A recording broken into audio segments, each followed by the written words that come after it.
Everyone, welcome to our channel Telugu vibes hub 26. Coimbatore వెళ్లకుండానే మన బెంగళూరు పక్కనే 112 అడుగుల ఆదియోగి శివుని విగ్రహాన్ని చూడాలనుకుంటున్నారా? అయితే ఈ వీడియో మీకోసమే. కర్ణాటకలోని చిక్కబల్లాపూర్, బెంగళూరుకు సుమారు 60 కిలోమీటర్ల దూరంలో ఉన్న సద్గురు సన్నిధి ఆశ్రమం ఇప్పుడు ఒక అద్భుతమైన ఆధ్యాత్మిక కేంద్రంగా మారింది. కోయంబత్తూర్లో ఉన్న ఆదియోగి విగ్రహానికి ఇది ఖచ్చితమైన ప్రతిరూపం. చుట్టూ కొండలు, ప్రశాంతమైన వాతావరణంలో ఈ ఆదియోగిని మనం దర్శించడం అంటే ఒక అద్భుతమనే చెప్పాలి. ఈషా ఫౌండేషన్ స్థాపకుడు సద్గురు జగ్గి వాసుదేవ్ గారి ద్వారా ఈ ఆశ్రమం, విగ్రహం ఏర్పాటు చేయబడ్డాయి. జనవరి 15, 2023న సంక్రాంతి పండుగ రోజున ఈ విగ్రహాన్ని ఆవిష్కరించారు.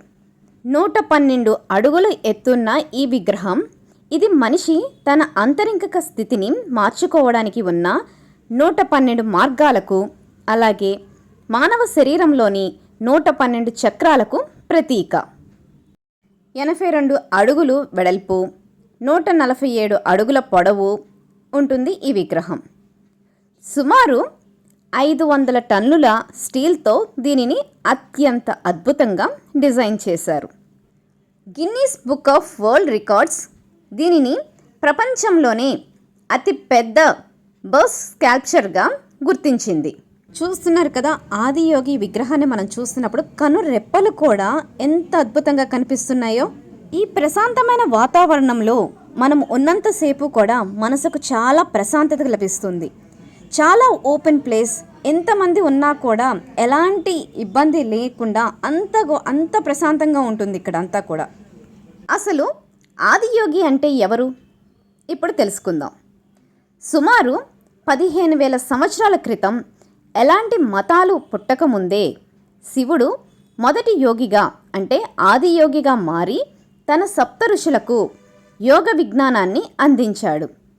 సమస్యలన్నిటికీ పరిష్కారం మన వెలుపల కాదు, మన లోపలే ఉంది అనే సందేశాన్ని ఈ విగ్రహ రూపం మనకు గుర్తు చేస్తుంది. విగ్రహం ముందర సద్గురు చేత ప్రతిష్ఠించబడిన యోగేశ్వర లింగం ఉంది. ఇది మానవ శరీరంలోని 5 ముఖ్యమైన చక్రాలను ఉత్తేజపరచడానికి సహాయపడుతుంది. ఇక్కడ కూర్చొని ధ్యానం చేయటం వల్ల మనసుకు ఎంతో ప్రశాంతత లభిస్తుంది. ఇక్కడే ఒక ప్రత్యేకమైన నాగప్రతిష్ఠ, త్రిశూలం మరియు నంది విగ్రహాలు కూడా ఉన్నాయి. ఇక్కడ ఒక స్పెషల్ అట్రాక్షన్ ఏంటి అంటే దివ్య దర్శనం లేజర్ షో. అంటే ప్రతిరోజు సాయంత్రం 7 గంటలకి కరెక్ట్గా ఈ లేజర్ షో ప్రారంభమవుతుంది. ఆదియోగి విగ్రహంపై 14 నిమిషాల పాటు అద్భుతమైన 3D ప్రొడక్షన్ మ్యాపింగ్ ప్రదర్శిస్తారు.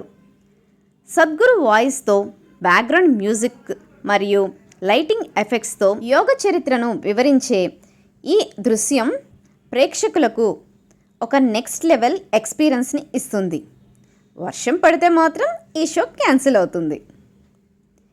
ప్రతిరోజు ఉదయం 6 గంటల నుంచి రాత్రి 8 గంటల వరకు ఆశ్రమం తెరిచి ఉంటుంది. అలాగే ఈ ఆదియోగి విగ్రహం చుట్టూ కూడా మనం ప్రదక్షిణ చేయటానికి వీలుగా చాలా స్పేస్ ఉంది. ఇక్కడికి వెళ్ళటానికి, దర్శనానికి లేదా లేజర్ షో చూడటానికి ఎలాంటి ఫీజు లేదు, పూర్తిగా ఉచితం. కేవలం వెహికల్స్ పార్కింగ్ ఛార్జెస్ ఉంటాయి. కార్లకి 50 రూపీస్, బైక్స్కి 20 రూపీస్ ఉంటుంది. సాయంత్రం 5 గంటలకల్లా అక్కడికి చేరుకుంటే నంది హిల్స్ కొండల మధ్య సన్సెట్ వ్యూ చూస్తూ ఆ తర్వాత 7 గంటల లేజర్ షోని ప్రశాంతంగా ఎంజాయ్ చేయొచ్చు. దీనికి ఎలా వెళ్ళాలి అంటే బెంగళూరు మెజెస్టిక్ బస్ స్టాండ్ నుండి చిక్కబల్లాపూర్కు బస్సులు ఉంటాయి. అక్కడి నుంచి ఆటోలు లేదా లోకల్ ట్రాన్స్పోర్ట్ ద్వారా వెళ్ళొచ్చు. ఓన్ వెహికల్స్ ఉంటే ఇంకా బెస్ట్.